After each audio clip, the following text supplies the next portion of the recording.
예, 12월 22일 찐시황 오늘 시간 좀 여러분들과 함께하게 될 유한타증권 압구정본부점의 장시영 차장입니다. 반갑습니다. 오늘은 또 우리 잘생기신 제가 그동안 형 시리즈로만 했는데 오늘 처음 뵙고 인사를 나눴거든요. 근데 형 시리즈에서 처음으로 동생분을 모시고 네. 예, 우리 신한증권의 황유한 팀장님 모시고 네. 같이 얘기 나눠보도록 하겠습니다. 네. 반갑습니다. 예, 안녕하세요. 잘 뵙겠습니다, 팀장님. 네, 안녕하세요. 예. 안녕하십니까, 황현 팀장입니다. 또 새로운 조합으로 네네네. 오늘 또 찾아뵙습니다. 제가 나중에는 또 팀장님 하시는 시간에도 한번 네, 제가 한번 그렇게 또 하시죠. 예, 알겠습니다. 시간이 되면은 또 네. 참여하도록 하겠습니다. 네, 오늘 아주 기대가 됩니다. 네.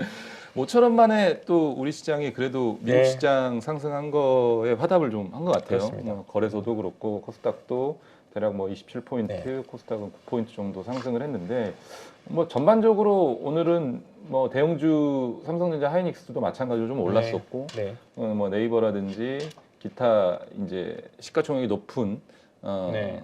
이 종목들 위주로 좀 많이 올랐던 것 같고 코스닥도 뭐 2차 전지 소재라든지 이쪽이 조금 좋진 않았는데 그래도 뭐 좀 받쳐주면서 올라왔던 것 같고요. 5G 쪽이 좀 최근에 상승세가 좀 그렇죠. 높았던 것 같고요. 대한항공통신 같은 종목도 네네네. 그렇고요. 네.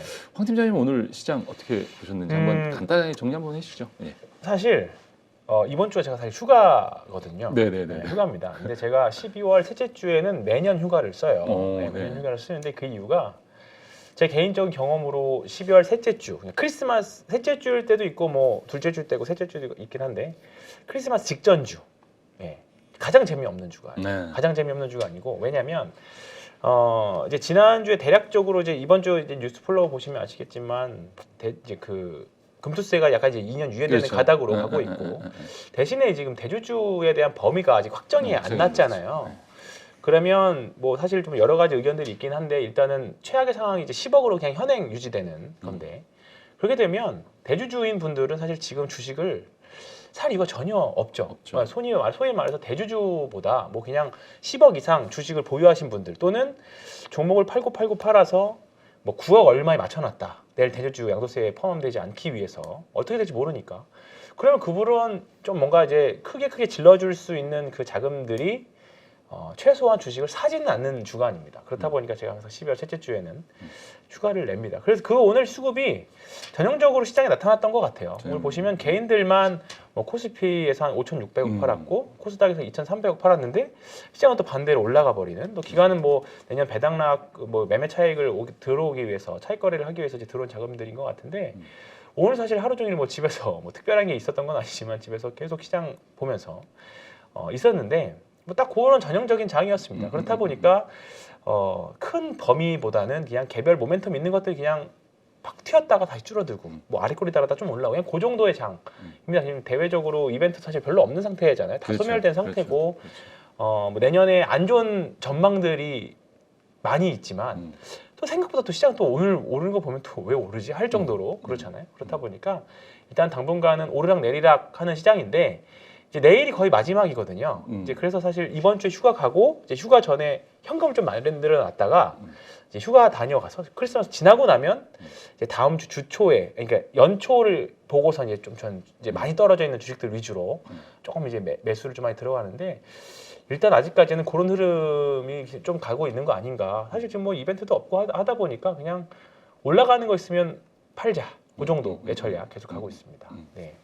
뭐 팀장님도 이제 현업에 계시니까 앞서 이제 저희가 잠깐 대화를 좀 네. 나눴었는데 요즘 이제 저희 입장에는 고객님들이겠죠. 네. 고객님들 저희 같은 밥 경우는 주시는. 고객님들 같은 경우는 그 현금을 지니고 계시는 거에 대한 두려움이 굉장히 크신 것 네, 같아요. 맞아요. 네. 그죠? 팀장님도 마찬가지고 맞습니다. 네. 그렇죠. 이게 저는 제가 의도치 않게 의도하지 않게 주식이 100%가 됐습니다. 뭐라도 좀 제공을 해야 되니까. 네, 주식이 100%가 됐습니다. 그러니까 뭐 이를테면 뭐 1억 계좌에서 뭐 4천만 원에서 5천만 원 정도 또는 6천만 원 정도까지를 주식으로 가지고 있고 비중으로 가지고 있다. 물려 있죠. 네. 물려 있는 종목들은 없을 수는 없으니까. 없죠. 네. 나머지 4천만 원을 가지고 어떻게든 현금을 만들어서 매매를 좀 하고 좀 계좌를 원복을 시키고 있는 와중에 잠깐 이거 사야 되는데 하고 들어가 보면 현금이 없는 거죠. 통화를 해보면 안 좋다는. 이제는 이제 이 경기 침체에 대한 단어를 굉장히 많이 인식을 하시고 계시는 것 같아요. 그 동안에는 금리 인상에 대한 네. 이 뉴스 플로우만 보시다가 내년에 경기 침체라는 그 단어들이 네. 신문지상에 많이 나타나기 네. 시작하면서 금리 인상만 가지고 있어요. 나중에 인하해주면 오르겠지라고 그렇죠. 생각만 하시다가 경기 침체라는 단어가 이제 나오면서 그렇죠. 불안해하시는 분들이 되게 많으신 것 같아요. 네. 뭐 팀장님은 어떻게 대처를 하고 계시나요? 말씀하셨던 대로 그 말씀을 저희도 뭐 대부분 이게 군중 심리다 보니까 다 비슷한 심리인 것 같아요. 그래서 사실 내년에 그렇게 안 좋다는데 주식이 될까에 대한 의문부터 일단 다들 가지고 있고 지금 말씀하셨던 질문을 굉장히 많이 받습니다. 주식 올라오면 팔아야 되는 거 아니냐. 물린 건 물린 거고 네. 일단 올라오는 대로 팔긴 팔아야 되는 거 아니냐. 근데 그렇게 맞기는 한데 제가 재밌는 사례를 하나 딱 때마침 좋은 화두를 꺼내주셔가지고 네. 제가 이따가 하려고 했는데 네. 좋은 화두를 꺼내줬어요. 먼저 네, 알겠습니다. 역시 같은 요게 네, 현업에 같이 있다 보니까 역시 네. 통하죠. 네. 네. 요게 보면요. 78년도 기사일 겁니다. 네. 유명한 미국에 있는 잡지잖아요. 비즈니스 네. 위크라는 잡지인데 여기서 뭐라는 78년 여름이었을 겁니다. 8월 달인가? 근데 여기 보시면 아시겠지만 The Death of Equities라고 하는 제목에 이게 얼마나 무섭습니까? 주식 끝났다. 네. 네. 78년도에. 근데 그 이후로 주식이 이렇게까지 올랐었어요. 반등이. 네, 반등이 납니다. 네. 그러니까 미국도 우리나라도 마찬가지지만 미국도 마찬가지예요. 이게 군중 심리라는 게 대부분 다 똑같고요. 우리나라가 2020년에 상승률 1위였거든요. 네, 그것도 한번 볼까요? 사진이 좀 있습니다. 자, 이번 주에 집에 있으면서 이것저것 책 읽고 자료 읽고 하다가 방송 준비를 하면서 좀 자료들을 좀 안심을 시킬 수 있는 자료들. 그냥 막연하게 그냥 제가 증권쟁이, 주식쟁이라서 증권사 직원이라서 막연하게 안심을 시키기 위해서 말씀드리는 게 아니라 같이 주식을 하는 동반자 입장에서 네. 제 친구가 물어봤을 때 주식 다 빼야 되냐 하라고 했을 때 하는 말이에요. 물론 성향이 뭐 차장님도 마찬가지겠지만 약간 주식쟁이들은 약간 좀 긍정적인 사이드를 계속 보려고 하잖아요. 근데 이게 보시면 2020년도에 한국 상승률이 1위였습니다. 네, 전 세계 1위였어요. 네, 전 세계 1위였는데 몰랐네요. 이건 좀 이따 하고 잠깐만요. 상승 1위였는데 알겠네요. 네, 요거 보시면 아시겠지만 올해는 32%인데 이게 19등입니다. 19등. 네, 글로벌 G20 네, G29 중에서 19등이고 1위가 20등이 러시아입니다. 러시아. 네, 러시아 빼고 뭐 우리나라 도대체 무슨 일이 있었길래 러시아한테 포탄이 떨어진 것도 아닌데.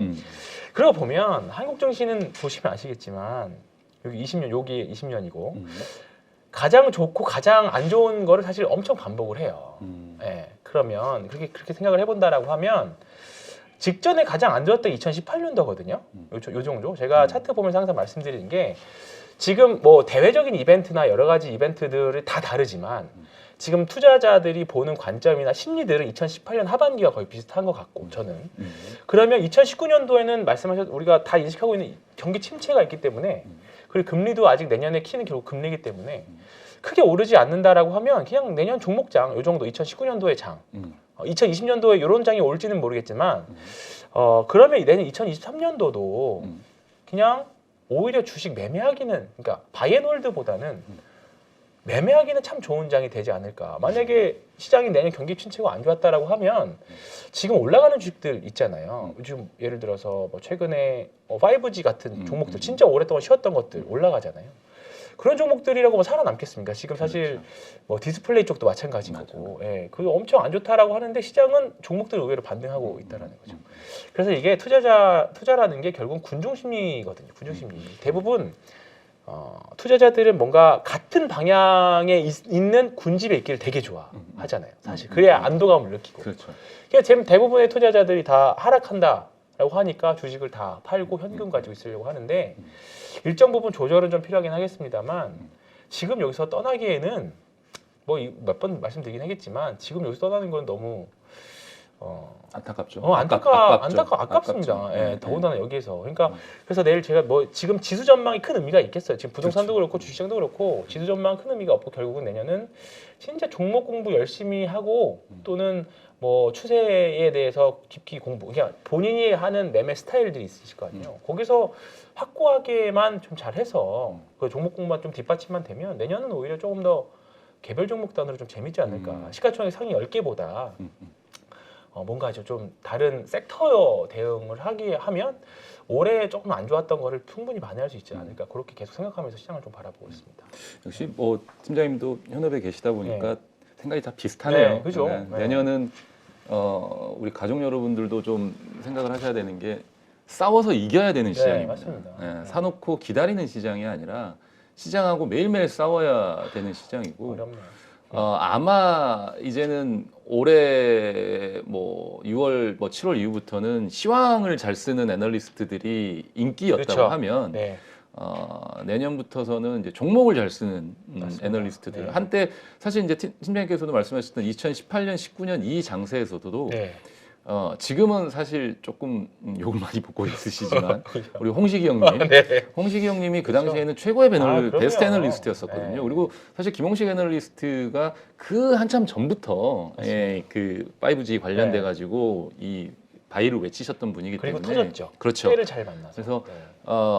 활용을 많이 하셔야 됩니다. 그렇게 네. 이제 스몰캡을 잘 다루는 애널리스트가 누군지를 좀 잘 파악을 하신 다음에 뭐 김홍식 애널리스트도 있고요. 스몰캡 잘 하신 분들 많습니다. 네. 그런 분들 잘 찾으셔가지고 참고를 많이 하시고 종목 추천하는 것들을 한 번씩 읽어보시고 공부를 좀 많이 하시면 도움이 많이 되실 것 같습니다. 일단 2018년도, 19년도 그런 비슷한 시장. 그러니까 경기 침체에 대한 단어를 너무 두려워하시지 말라는 거죠. 네. 그러니까 뭐 예전에는 탑다운으로 매크로를 먼저 보시고 그다음에 종목단을 보셨다고 하시면 이제는 종목에서 워낙에 기저가 많이 낮아져 있잖아요. 네, 그렇죠. 종목에 대한 기저가 많이 낮아져 있는 상황이니까 조금만 좋아져도 맞습니다. 상승률이 네. 뭐 최근에 화학주들도 마찬가지였잖아요. 그런 식으로 조금만 줘도 팡팡 뛰는 그런 시장이 올 수 있으니까 잘 대응을 하시면 뭐 좋을 것 같다라는 네. 생각을 좀 해봅니다. 이제 뭐 이번 주까지는 저도 휴가고 음. 이제 본격적으로 다음 주 이제 연초 가면 이제 뭘 갖고 싸워야 될지 네. 이게 이제 딱 우리나라를 1년 중에 사실 통계를 쫙 내보면 사실 1년 중에 한 6개월은 원래 재미없고 네, 그렇죠. 3개월, 4개월 정도 재밌고 2달 진짜 재미없고 하거든요. 근데 그런 통계가 사실 작년에 아니 올해 하나도 안 맞았던 하나도 안 맞았죠. 정말 한 20-30년 내에 한 번도 없었던 그런 흐름이었던 것 같아요. 1년 7개월 정도를 내리빼버렸으니까.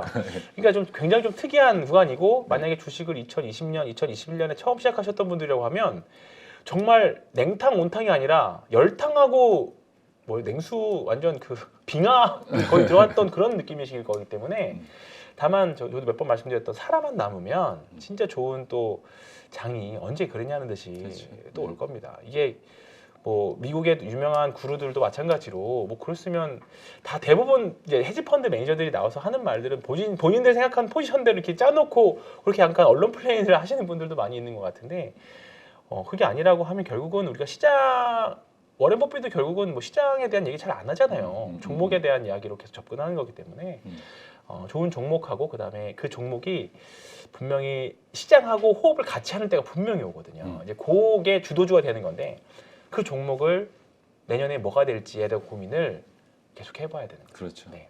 뭐 팀장님 혹시 뭐 생각하시는 네. 섹터나 그런 분야가 조금 있으신가요? 이게 있죠. 음. 있죠.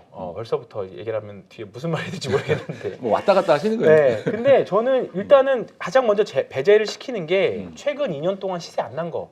2년 동안 시세가 안 네. 났다. 왜냐하면 일단은 가격적인 부담들이 있는 거고 최근 1, 2년 동안 시세가 크게 났던 것들은 일단은 주가가 만약에 시장이 색깔이 변할 경우에 거기에서 사실 가장 먼저 자금들이 빠질 수 있습니다. 그리고 주도주가 됐다라는 거는 시장이 어느 정도 수급이 쫙 올라갔고 거기서 과연 얼마를 더 올라갈 수 있느냐 그러려면 거기서 실적을 지금까지 냈던 것보다 더 높은 성장률을 줘야 되는데 그러지 못한 종목들이 분명히 있을 거거든요. 이제 그런 종목들은 그래서 배제를 하는 거라고 보면 최근 2, 3년 동안 제대로 시세 못 냈던 종목들 이게 비싸고 싸고를 떠나서 그런 종목들이 지금 5G 종목들이 먼저 이제 빛을 발하고 있는 것 같고 그다음에 개별 모멘텀들이 있고 그다음에 이제 IRA를 촉발됐던 저는 사실 내년에 신재생 에너지에 조금 많이 기대를 하고 있습니다. 풍력하고 태양광 쪽에 계속 공부를 좀 많이 하고 있고 그다음에 2차 전지 쪽에서도 소재 양극재 이쪽 말고 장비 쪽. 장비 쪽. 결국은 그 미국에다 짓잖아요.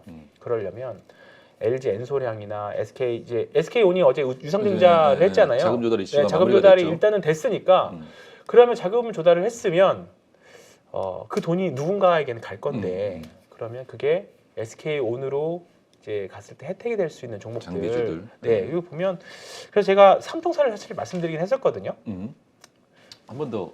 네, 그래서 저는 LG 에너지 솔루션 향해서 D&T 하고요. 네. 그 다음에 그 LG하고 그 다음에 A프로 참, D&T, A프로, 그다음에 UL 에너테크 이렇게 3개 정도를 계속 보고 있는데 보시면 좀 UL 에너테크 같은 경우는 최근에 조금 추세가 다시 무너졌어요. 근데 이게 차트가 조금 좀 예쁘지 않죠. 근데 예쁘지 대신에 않죠. D&T는 잘 지키는 모습이고 네. 그렇게 되면 D&T 쪽이 조금 더 계속 일단 힘을 실어줄 수 있는 쪽인데 여기 보시면 수혜 장비 쪽에서 독점으로 들어가 있는 것들이 있습니다. 이렇게 2개 있는 거 말고 하나씩 있는 거 있잖아요. 네. 이 중에서 상장 기업들, 뭐 갑진 이런 회사들은 비상장이니까 보시지 네네. 마시고 이런 쪽에서 일단 다 세팅을 쫙 해놓고 매일매일 일단은 추세를 흐름들을 보는 거죠. 지금 일단은 12월 같은 그냥 유일에너테크가 지금 보면 흐름은 좋지는 않아요. 최근에 일단은 음봉을 좀 세게 맞는 바람에 이제 일단 내려오기는 했어요. 일단 추세를 다시 좀 약간 다시 되돌리는 약간 횡보 추세 박스권으로 다시 들어가는 흐름이었는데요.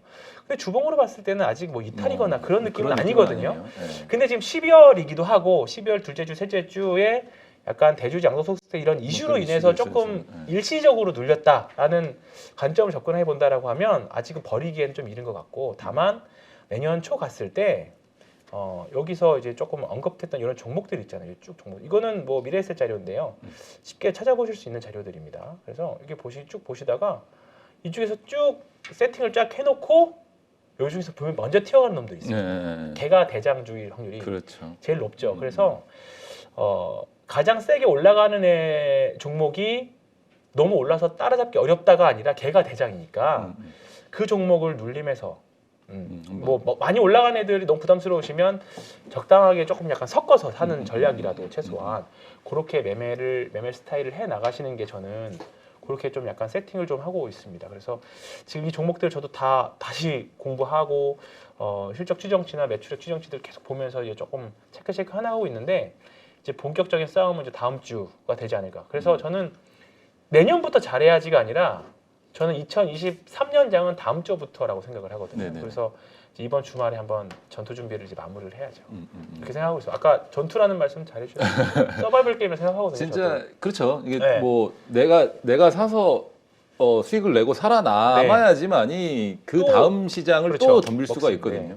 사실 매매라는 게 여러분들이 이 최근의 시장은 매매를 하는 시장은 아니었었기 때문에 매매에 대한 어떤 두려움 그리고 맞습니다. 매매에 대한 어떤 이 거부감들이 굉장히 맞습니다. 있으신데 주식은 오래 보여야 된다. 오래 보여야 된다라는 막연한 생각을 하시는 분들이 계실 수가 있는데 저는 모르겠습니다. 이렇게 말씀드리면 어쩔지 모르겠지만 여러분들은 워렌 버핏이 아니에요. 사실은요. 그리고 우리나라 시장은 미국 시장과 선진 시장과는 좀 다르다라는 점도 좀 아셔야 되는 부분도 조금 있고요. 그리고 시기적으로 바이앤홀드가 먹히는 시기가 있고 그렇습니다. 적극적으로 매매를 하면서 뭔가 내가 시장에서 좀 고군분투하고 싸워봐야 할 시장이 있거든요. 근데 매매라는 게 한 번, 두 번 좀 먹히기 시작하면 그렇죠. 세 번, 네 번은 이게 스무스하게 잘 흘러가게 그렇습니다. 되거든요. 네. 그리고 한 번, 두 번을 먹으면 세 번째 실패하더라도 한 번, 두 번에서 벌어들인 담보 수익이 있기 때문에 네 번째를 또 트라이 할 수가 있습니다. 맞습니다. 근데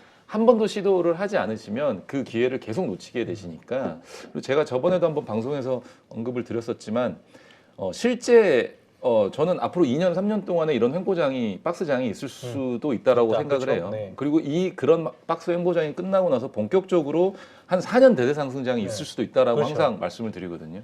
근데 그 4년 대세 상승장을 올곧이 다 내가 수익을 내려면 이 2년, 3년의 박스장에서 내가 뭔가 내 포트폴리오에 드라마틱한 시드머니를 잘 만들어 놔야 그렇죠. 된다라는 거예요. 네. 최소한 살아남아야죠. 그렇죠. 네.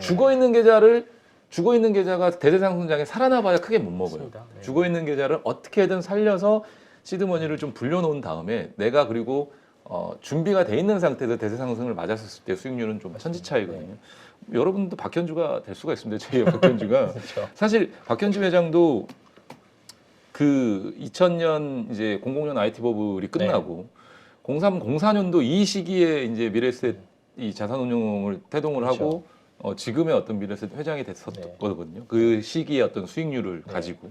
그러니까 그건 이제 너무 제가 좀 극단적이고 황된 얘기를 하지만 사실 제가 뭐 건물주가 되실 수도 있다라고 그 말씀드렸었어요. 정도는 가능하죠. 네. 충분히 네. 그런 대세 상승이 올 수 있으니까요. 잘 버텨보시고 그 기간 동안에 여러분들 뭐 진짜 종목 연구를 좀 많이 하시고요. 네. 앞으로 저도 사실은 이제 내년 시장이 되면 시황 얘기보다 종목 얘기를 좀 많이 네. 하게 될 것 같아요. 계속 1시간 동안 종목 얘기만 네. 떠들다가 갈 수 있을 맞습니다. 것 같으니까 그렇게 좀 도움을 많이 맞습니다. 드리도록 하겠습니다. 저는 그래서 2차전지 장비주 중에서는 뭐 요즘 그 김민수 대표님도 D&T를 좀 밀고 아, 계시더라고요. D&T를 D&T가 제일 단단해죠 지금. 네. 네, D&T가 단단해요. 다른 종목들은 변동이 좀 있는데 통상 지금 딱 거래량 죽이면서 횡보하고 있는 그런 모습이잖아요. 네. 그렇다 보니까 이제 이러다가 만약에 아직은 뭐 좋다라고 생각해서 들고는 있을 수 있지만 오히려 이제 한 12,000원 넘어가면 이제 추세 추종자들이 이제 달라붙기 시작하죠. 네네네네. 돌파 매매 하시는 네네네. 분들이. 그러면 박스를 돌파를 그렇죠. 하면 오히려 그걸 기다리시는 분들도 있을 수 있습니다. 오히려 주식을 싸게 사야 된다라고 생각하시는 분들도 있지만 오히려 비싸게 사서 더 비싸게 팔면 된다라고 생각하시는 분들이 있거든요. 왜냐하면 그 사람들한테는 지금 10,000원에서 11,000원 정도의 박스권은 지금 기회비용이라고 생각할 수도 있는 거잖아요. 언제 올라갈지 그렇죠. 모르는 것에 그렇죠. 대해서. 그러니까 이제 그런 사람들도 있다. 분명 추세 추종자들에서는. 그래서 음. 또 누구는 떨어지면 사야지 기다리는 분이 있을 수도 있을 그렇죠. 거고. 네. 그렇죠. 그런 상태인 것 같아요. 저는 PNT를 좀 PNT 요. 좋게 네. 보고 있거든요. 네. 그러니까 시총이 좀 커서 먹을 네. 게 많이 아, 없을 1조네요. 수는 있어요. 1조가 다 되니까 1조 넘어가니까 먹을 게 많이 없어서 사실은 재미가 없다라고 생각하시는 네. 분들이 계시는데 포스코 케미칼이 올라갈 때를 아, 생각을 그럼요. 해보면 네. 에코프로 BM보다 훨씬 더 그럼요. 큰 시총에서 그만한 상승률을 냈었거든요. 네. 그렇기 때문에 저는 이 회사의 이제 수주 잔고 네. 지금 현재 수주 잔고도 2조 원이 다 되니까 네. 앞으로 SK 온이 이제 자금 조달 이슈가 끝나서 그거에 대한 발주가 시작되면 최대한 9천억 이상의 또 수주가 내년에 네. 들어올 수 있거든요. 그러면 한 3조 원 정도가 되는 수주라면 네. 지금 현재 시가총액은 충분히 설명하고도 남는다라고 1조? 보, 예, 네. 충분히 1조. 남는다라고 생각을 하고 앞으로도 3배 올라서 추가적으로 좀 더 못해도 저는 그러니까 내년에 매매해서 얻을 수 있는 수익을 뭐 더블, 두 더블 이런 걸 보는 게 아니라 그냥 30% 미만 정도로 보고 두 있거든요. 더블 보면 안 됩니다. 20% 많으면 20% 정도, 네. 정말 운이 좋으면 30%인데 그 정도로만 생각을 하면서 매매를 여러 번 좀 진행을 할 거라고 생각을 하거든요. 그래서 그렇게 좀 생각을 하고 있고 개인적으로 저는 아까 이제 팀장님께서 네. 말씀하셨던 한 2, 3년 죽어 지내던 네. 업종 네. 제약바이오 생각을 하고 있거든요. 저랑 또 이렇게 잘 맞는데 제약바이오 얘기가 근데 진짜 너무 안 가니까 네. 저도 되게 SK 바이오팜이나 ST팜 이런 거 셀트리온 헬스케어 네, 되게 많이 네. 말씀드렸는데 진짜 너무 안 가니까 너무 안 가니까 그죠? 답답하긴 하죠. 네. 그러니까 그 제약바이오. 사실 이제 코로나 때문에 멈춰 있었던 임상들도 슬슬 진행을 하는 것 네, 같고 그렇죠. 블록버스터급 신약들이 출시가 되기 시작을 네. 하고 있는 것 같아요. 개인적으로는 최근에는 치매 쪽을 좀 많이 보고 있거든요. 피플바이오, 피플바이오라든지 뭐 퓨처캠이라든지 네. 관련 퓨처캠. 회사들 진짜 오랜만에 들어보네. 조금 퓨처캠. 보고 있는데 바이오젠과 릴라이릴리에서 어쨌든 내년 1월과 한 8월쯤에 네. 치매 치료제가 두 번째, 세 번째 치매 치료제가 이제 나오기 시작하는데 첫 번째 바이오젠에서 출시했던 제품들보다는 훨씬 더 좋은 성능과 더 적은 부작용으로 그죠? 출시가 되겠죠. 항상 그거죠. 훨씬 더 저비용의 고효율 그렇죠, 그렇죠. 약들. 네. 그러면 그 동안에는 치료제가 없었으니까 네. 조기 진단이라든지 중간 과정을 진단을 정확하게 해야 될 네. 이유가 없었는데 그래서 그 시장에 대한 개화가 네. 빠르게 좀 진행이 될 것 같다.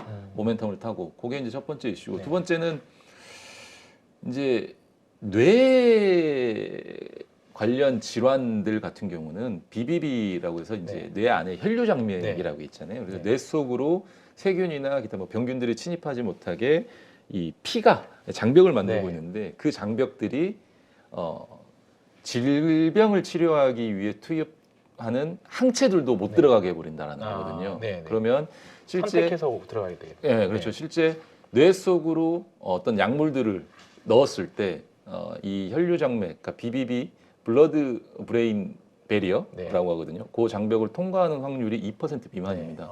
그러니까 이제 뇌 질병 치료들은 부작용이 심한 거예요. 차이가 없네요.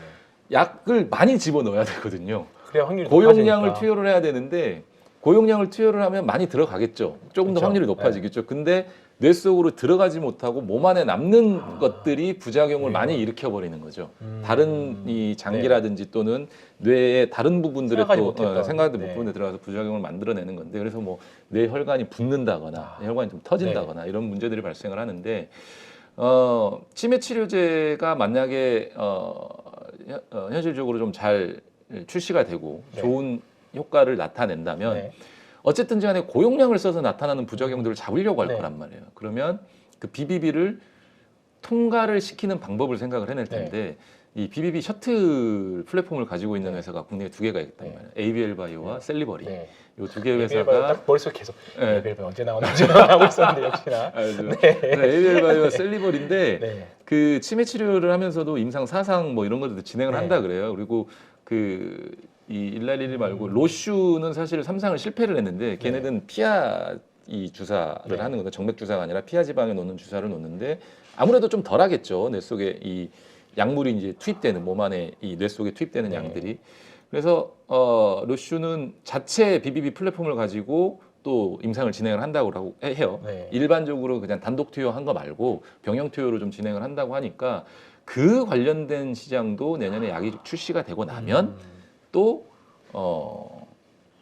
모멘텀이 또 한번 받을 수 있을 것 네. 같다 생각을 해서 제약바이오 중에 이제 그쪽에서 좀 그쪽도 좀 생각을 해보시면 좋을 것 같고 결국은 또 하나 삼성바이오로직스와 셀트리온도 잘 보셔야 되는 게 안 볼 수 없죠. 저는 CDMO 네. 관련해 가지고는 셀트리온. 신약들이 나오기 시작하면 결국은 아시아 시장에서는 요 두 개 회사밖에 없다. 맞습니다. 네. 예, 중국, 일본, 국내 네. 시장에 그런 블록버스터 신약들이 오는 거를 네. 대형 글로벌 바이오 테크 회사들이 복제를 또 복제를 한다든지 아니면 또 이 위탁 생산을 네. 맡기려면 이 두 회사밖에 없죠. 네. 없다라고 생각을 해서 그렇게 좀 관심을 갖고 있습니다. 제약바이오 저랑 쪽에 비슷합니다. 네, 완전 완전 비슷한 게 아니라 거의 똑같네요. 똑같고요. 똑같네요. 종목도 비슷한가요?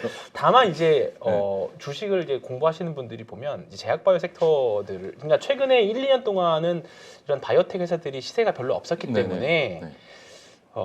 재무 상태를 보면 개- 어이가 개- 없죠. 개판이죠. 그냥 어이가 네. 없죠. 이걸 어떻게 사냐라고 할 수도 있지만 약간 우리 한국 시장의 제약바이오들은 약간 투기적인 성격도 좀 있는 거고 잘 모르시면 2018년 여름, 봄 그때의 이제 주식 흐름들을 잘 보시면 아, 이렇게 움직였구나. 그렇죠. 정말 화려하게. 지금은 네. 사실 한미약품도 조금 시장에서 약간 잊혀져 있지만 소외된 종목이죠. 2015년인가요? 16년 그때 산오피로부터 기술 수출하면서 한미사이언스가 그때도 10배가 났었잖아요. 그렇죠. 예, 그랬던 것처럼 사실 그 이후로 사실 별 흐름이 사실 제약바이오가 뭐 히트를 친 게 없습니다. 그래서 뭐 기술 수출로 반환하고 그렇죠. 이러면서 반환하면서 네, 또 악재가 우르르 되죠. 무너졌거든요. 근데 내년부터는 큰 형님들, 그러니까 내년에 그나마 시총 상위 종목 중에서 증액이 나오는 쪽이 삼성바이오로직스잖아요. 네. 내년에 이제 송도 4공장 돌아가면서 그러면 결국 내년에 코스피가 내년에 전체적으로 한 10% 정도 감익인데 그 중에서 결국 증액이 나올 수 있는 섹터를 그리고 그 중에서 수급이 좀 몰린 섹터들. 그러면 결국 우리가 내년에 결국 주식 투자를 계속한다는 전제 조건 하에 시장을 보면 그래서 실적이 좋아져라고 하는 종목들 사실 먼저 볼 수밖에 먼저 볼 없거든요. 수밖에 없죠. 당연히 이게 안전판이니까. 그러면 당연히 대형주 단에서는 말씀드렸던 뭐 이쪽하고 그다음에 미국 IRA 제약바이오 섹터 중에서 지금 말씀드렸던 거 거기다가 이제 혹시나 터미널 레이트가 얼마에서 멈출지 모르지만 오히려 저는 이제 지금 원래 제약바이오 이런 성장주들이 금리 인상기 때 안 되잖아요. 안 되죠. 안 되잖아요. 근데 오히려 지금 내년에 가서 이제 금리 인상기가 좀 꺾이는 그림이 좀 나온다라고 하면 조금은 이제 안도 수급이라고 해야 그치. 될까요? 네, 이제는 좀 한번 사봐도 되지 않나? 이제 이번에 최악은 지나갔다 정도 되니까. 그러면서 조금 이제 아직은 이런 고민하기는 좀 이르긴 하지만 그런 부분도 좀 있지 않을까. 반대로 얘기를 하면 네. 금리 인상 구간이라기보다는 이제는 금리에 대한 언급보다는 사실 이제 경기에 대한 네, 얘기들이 경기에 더 대한 많이 거죠. 나오는데 네. 경기 침체 국면에서는 제약바이오가 또 그렇죠. 좋아요. 맞습니다. 경기 필수 침체 소비재이기도 국면에서는 하니까. 필수 소비재이기도 하고 또 글로벌리하게 고령화로 진입하는 시기에 저는 개인적으로 이제 앞으로 인플레이션은 우리가 상상하기 좀 어렵다라고 봐요. 네. 뭐 본격적인 디플레이 시기로 좀 네. 진입한다라고 생각하거든요. 그러니까 예전에 뭐 인도가 어떤 시기의 성장세를 보여줄지 모르겠지만 저는 네. 사회 구조라든지 어떤 그런 부분들을 윤리적인 부분이나 여러 가지 부분들을 고려를 했었을 때 인도가 중국처럼 20% 30% 성장하는 그러면서 글로벌 경기를 리드하는 나라로 갈 거라고는 생각은 하진 않습니다. 저는요. 근데 중국은 사실은 한때 그런 역할을 했단 말이에요. 그쵸. 위기 때마다 두 자릿수 성장을 해주면서 글로벌 이 소비라든지 경기를 리드하는 그래서 지금 G2가 됐는데 인도가 과연 그러면 G3, G4가 될 것인가 그런 의문을 좀 가져보는데 그렇게 되지는 않을 것 같다. 시간은 좀 걸리겠죠. 시간이 많이 걸릴 것 많이 걸릴 것 같아서 같죠.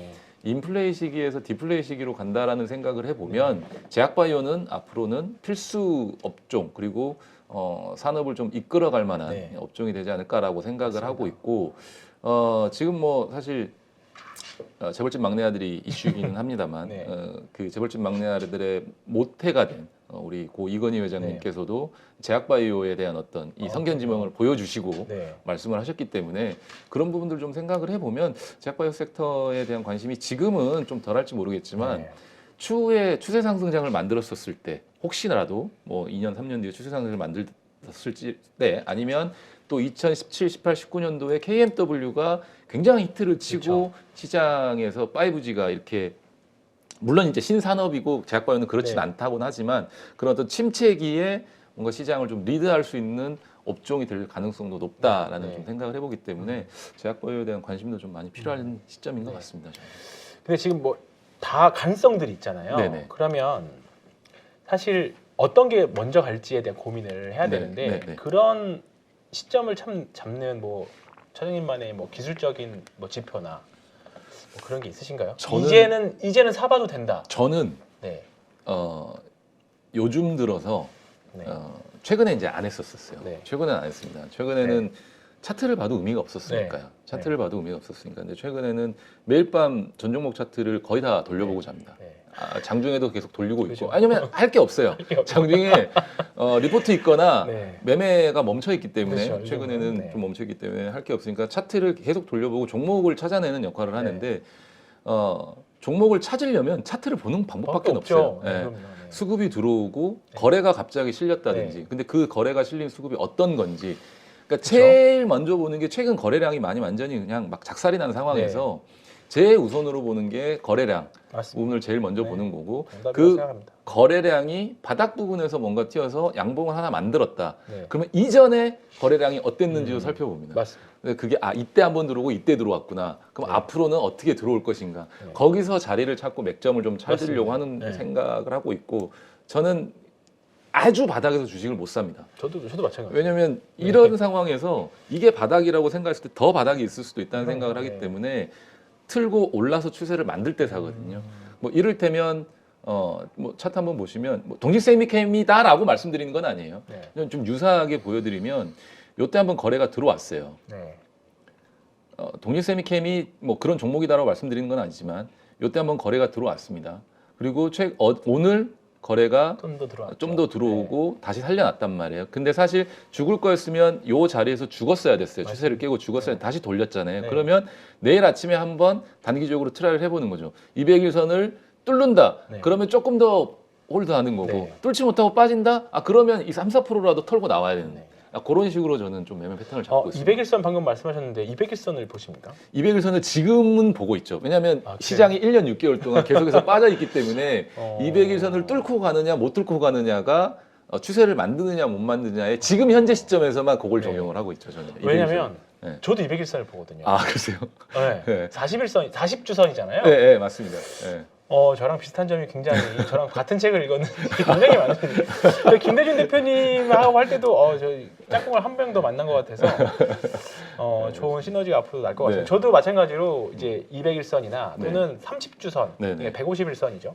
이 정도 같이 보는데 거의 붙어서 갑니다. 30주선이. 네, 맞습니다. 그래서 그거를 뚫고 가는 그림. 그래서 말씀하셨던 대로 장대양보, 포스코 케미칼 차트 보시면 이것도 결국은 여기서 이거 터지고 나서 이렇게 올라왔거든요. 포스코 케미칼 보면 7월 말에 보면, 그러니까 모든 종목이 터진다고 올라가는 건 아니지만, 그렇죠. 시세를 냈던 종목들은 대부분 거래량을 터지면서 분출을 합니다. 그리고 시장 제일 중요한 거라고 생각하는데 시장에서 이거를 주도적으로 인정해 주느냐 안 인정해 주느냐. 그게 가장 중요한. 그거를 판단하는 게 사실 주식을 하는데 가장 주식을 잘한다 못하느냐 그거를 가장 정확하게 나누는 것 같아요. 그러니까 하루에도 이런 거래량이 터지는 종목들이 굉장히 많거든요. 네. 그러면 저나 차장님 같은 분들이 다 째려보고 있잖아요. 그렇죠. 네. 네. 오늘 거래 터진 거 뭐가 있고 왜 올랐고 이거를 앞으로 지금이라도 사야 되는지 안 되는지 계속 쳐다보고 있어요.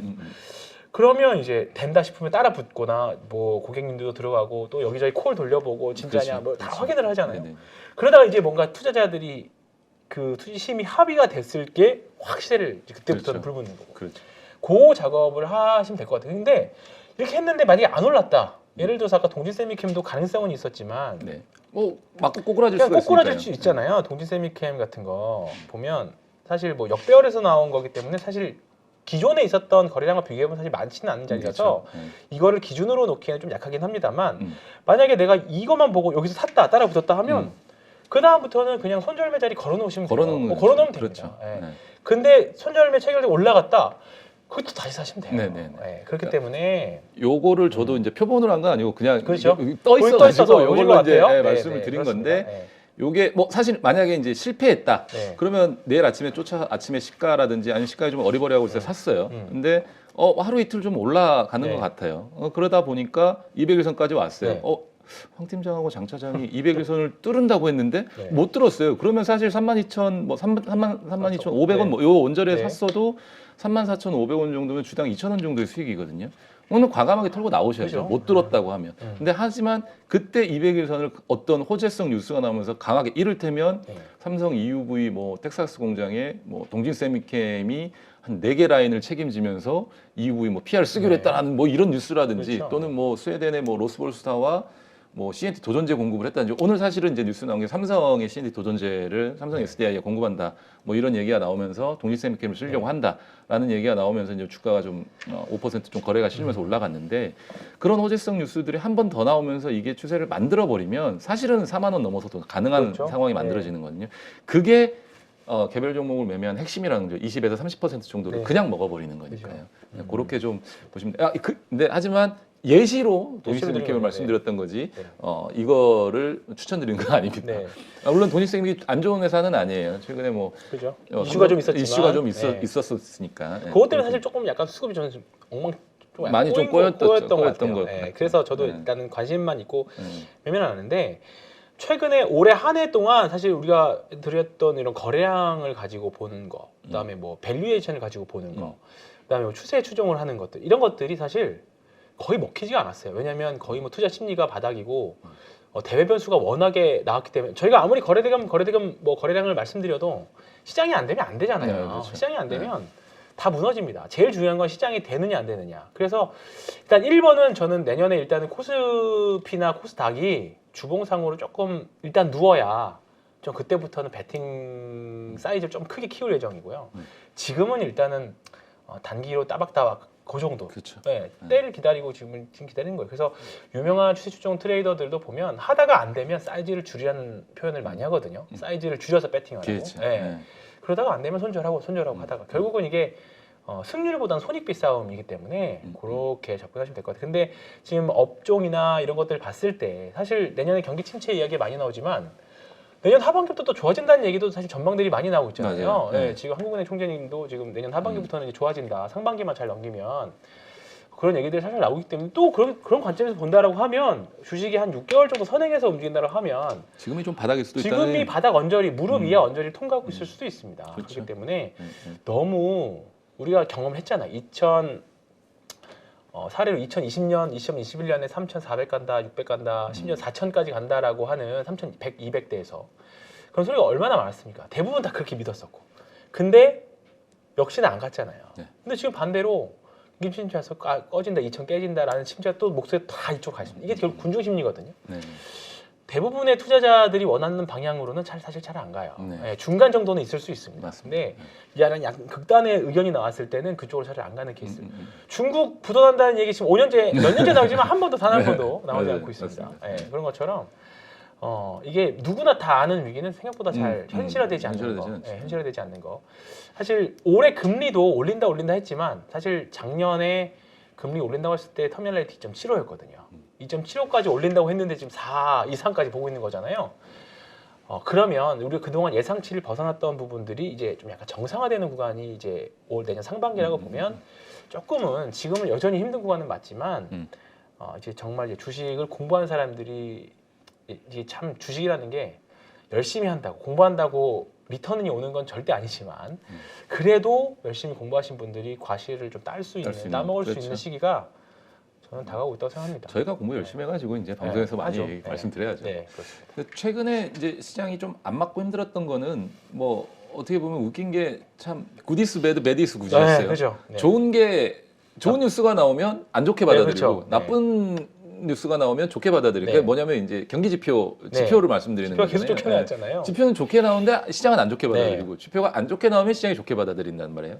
근데 그게 이제는 어느 정도 마무리가 되고 내년 네. 시장부터는 good is good, bad is bad이기 때문에 네. 그러면 시장은 이제 이성을 좀 찾아간다라는 그렇습니다. 거거든요. 그러면 저희가 앞서 말씀드린 그런 거래량, 차트, 기술적인 분석, 기본적인 분석, 실적이 좋게 나오는 종목들에 대한 수급이 달라붙는 그렇죠. 부분들 이런 것들 그리고 업황이라든지 이런 부분들 좀 개선되는 것들이 보여지는 것에 대한 시장의 어떤 군중 심리가 긍정적으로 작용하는 그렇죠. 부분들 네. 그런 것들이 내년 시장부터는 좀 나올 수 있으니까요.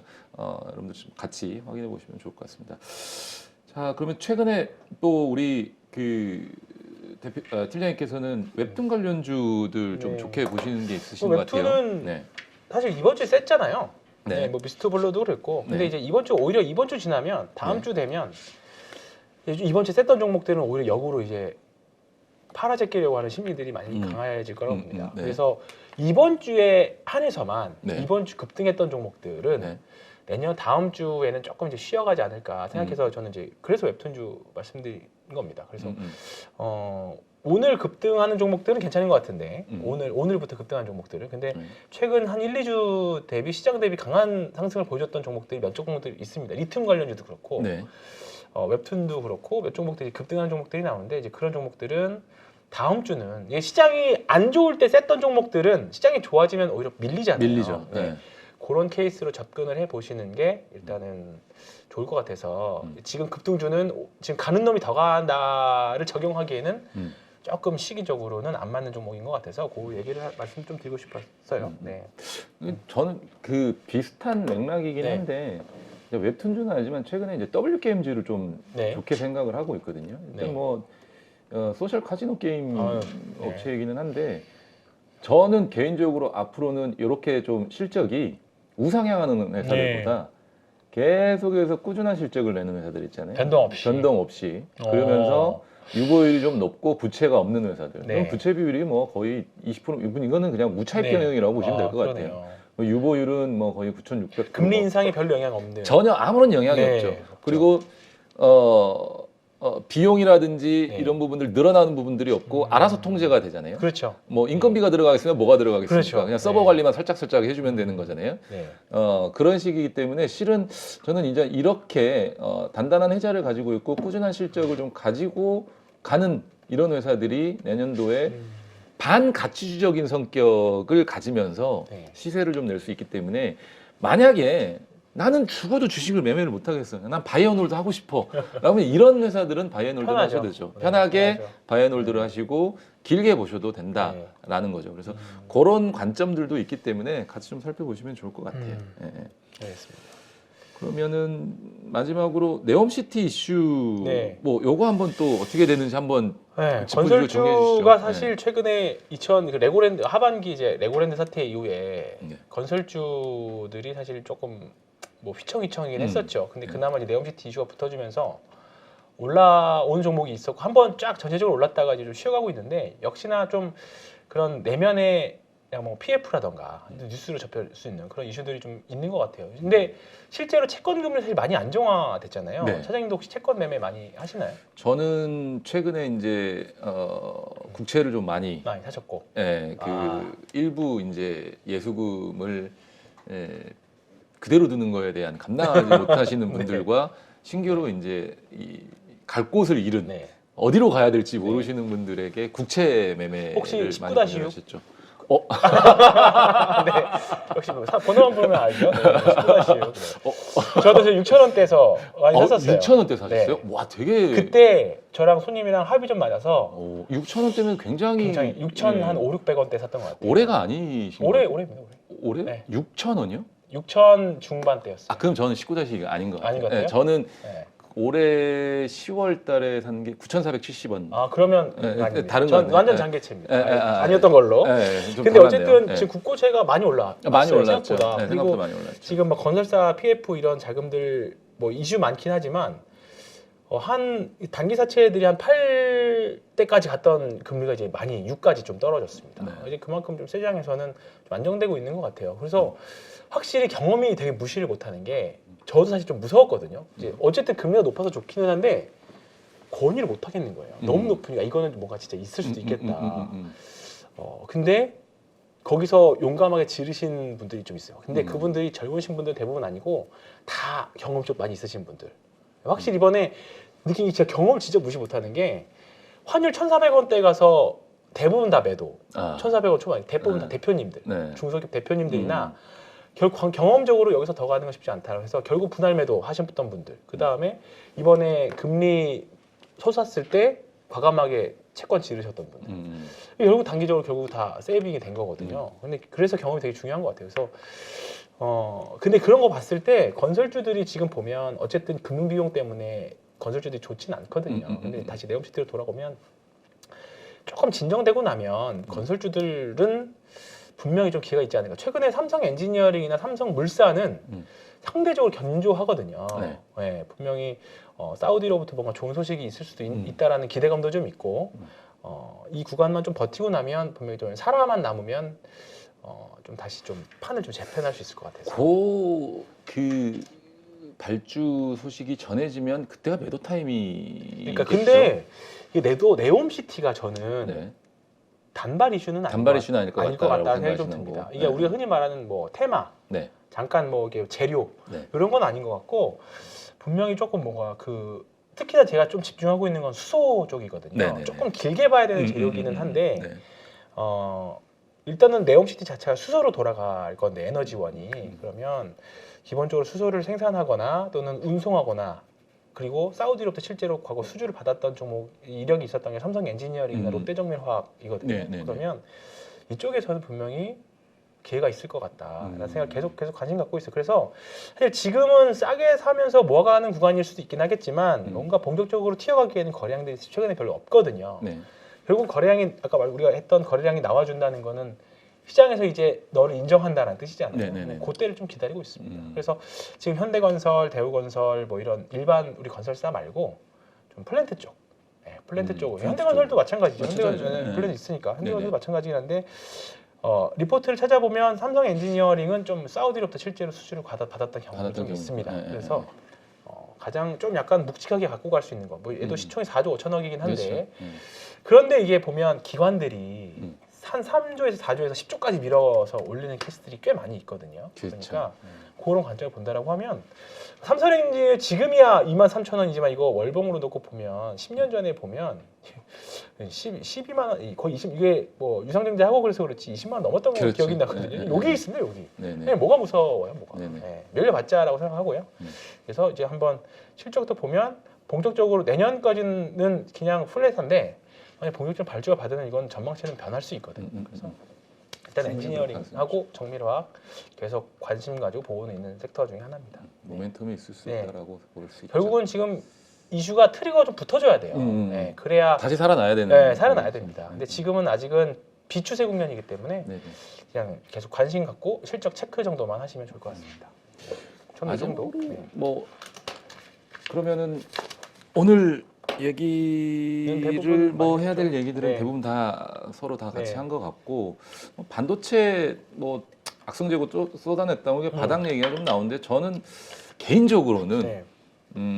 메모리 업체 이제 완성 이제 상위 메모리 업체 삼성전자, SK 네. 하이닉스 같은 경우는 실은 재고를 지금 쏟아냈다 하더라도 이게 실제로 다시 돌아와서 긍정적인 어떤 역할을 시장에서 뭔가 큰 형님 역할을 해주기에는 아직은 좀 시간이 좀 오래 많이. 걸린 것 같죠. 네. 네. 그래서 뭐 분할로 그냥 적금들에서 사는 거는 오케이. 그거는 네, 오케이인데 오케이인데 그 자꾸 이제 물려 계시는 분들이 현대차도 마찬가지고요. 네. 현대차도 마찬가지고 물려 계시는 분들이 물을 타시더라고요. 네. 저는 아, 계속 애매하다. 반대를 하고 있습니다. 항상 물을 타셔야 되는 거는 추세를 달고 올라갈 때 타셔도 맞습니다. 충분하거든요. 대부분 삼성전자 물려 계신 분이 7만 원, 8만 원대에 많이 물려 계실 거예요. 맞습니다. 그리고 6만 원 깨질 때 물을 많이 타셨을 거고. 맞아요. 근데 지금 이제 59,100원 뭐 이렇게 있는데 아직은 추가 매수를 고려해야 될 시기는 아닌 것 같고 재고 조정을 끝냈다라고 하기에도 시기상조인 것 네. 같아요. 그래서 급할 게 하나도 없어요. 예, 계속. 네. 내년에 실제로 수요 자체는 더 급감을 그러니까 캐펙스는 무조건 더 줄일 거거든요. 네. 만약 그렇죠. 금리 인상이, 그러니까 인플레이션이 완전히 다 잡혔다라고 생각을 하면 지금 미국이 제일 신경 쓰는 게 고용이잖아요. 그죠. 여기서 캐펙스 투자하면 뭐가 좋아지면 고용이 또 좋아져요. 그죠. 예, 계속해서 좋아지기 때문에 실제로 이 캐펙스를 하는 이 미국의 반도체 회사들도 마찬가지고요. 이런 IT 기업들이 캐펙스를 조금 미루려고 할 거기 때문에 캐펙스가 다시 진행되는 시점에서 보셔도 저는 늦지 않다라고 생각을 하고 있어서 반도체는 좀 그렇게 좀 생각을 저랑 마무리를 하겠습니다. 매매에 대한 관점이 저랑 거의 비슷하네요. 그 마크 미너빈이라고 하는 혹시 트레이딩 미국의 아니요, 유명한 저는- 추세 추종 트레이더가 있는데 그 분이 인터뷰에서 극단적으로 이런 말을 했습니다. 음. 물타기는 패배자들이나 하는 짓이다. 그래서 사실 우리가 물타기를 하면 결국 본전에 나오려고 하는 거예요. 심리적으로 그렇죠. 심리적으로 그렇게 될 편해지니까. 수밖에 없어요. 이게 네. 그래서 주식이 어려운 건데 네. 결국은 트레이딩 또는 주식으로 뭐 가치 투자도 마찬가지입니다. 돈 버신 분들 이야기를 들어보면 대부분 물타기가 아니라 불타기. 불타기죠. 네, 불타기로 음. 애드업 전략이라고 하는 음. 불타기 전략들을 많이 취하십니다. 왜냐하면 내가 사고 올랐다는 건 내 판단이 맞았다는 맞았다는 거잖아요. 거죠. 네. 그러면 거기다 힘을 실어주는 더 개념. 싫은. 네, 근데 저도 굉장히 불타기 좋아하는데. 그게 맞다고. 네, 근데 저도. 굉장히 어렵죠. 어렵죠. 당연히 어렵습니다. 어렵습니다. 당연히 쫓아가는 어렵습니다. 거를 사기가 한 번 손이 나가기가 네, 어렵지. 어렵죠. 근데 그거를 매수하면서 잔고가 다시 빨간색으로 바뀌면서 이 올라가는 네. 이 희열을 한번 느끼시다 보면 그렇죠.